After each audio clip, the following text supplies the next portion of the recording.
কবির জেলায় জেলা প্রশাসক হিসেবে এসেছি এবং আজকে আরেকটি তথ্য উদ্ঘাটন করলাম, কবির নামের সাথে মোল্লা আছে। আমার নাম কামরুল হাসান মোল্লা।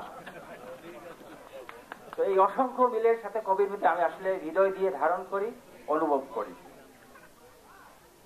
আজকে এখানে আমরা আলোচনা সবাই করেছি। সত্যিকার অর্থে জসিমউদ্দিন কিন্তু আমরা দুটি অনুষ্ঠান বলবো যে অন্য জেলা থেকে পার্থক্য, আমরা এখানে খুব কাছাকাছি সময় করি। আমাদের দুটি অনুষ্ঠানের মধ্যে একটি হচ্ছে যে আমরা যদি বলি আমাদের জাতীয় অনুষ্ঠানের ক্ষেত্রে আমাদের স্বাধীনতার আমরা 16 ডিসেম্বর করি ডিসেম্বর মাসে, পরবর্তীতে মার্চ মাসে করি মহান স্বাধীনতা ও জাতীয় দিবস।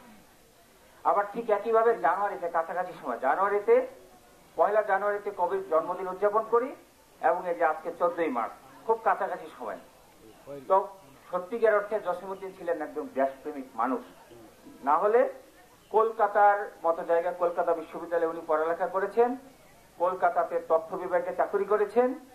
আর ওই সময় মানুষ কিন্তু কলকাতা কেন্দ্রিক চিন্তা ভাবনা করতো, প্রতিষ্ঠিত লেখালেখি সবকিছুতে কলকাতা কেন্দ্রিক ছিলেন।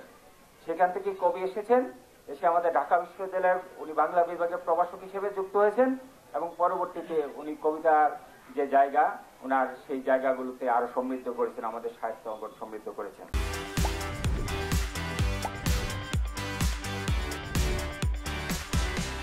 বুড়ো বুড়ি, মধ্যবয়সী, তারপর হচ্ছে কম বয়সী এবং কচি কাঁচা যারা সবাই যে কবিতা জানে, সে কবিতার নাম কি?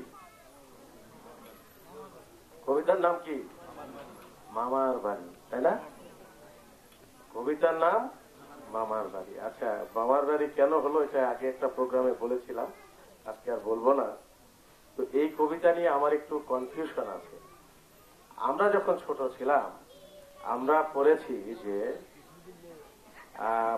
পাকা জামের মধুর রসে রঙিন করি মুখ, আমার যতদূর মনে পড়ে আমরা এটাই পড়েছি।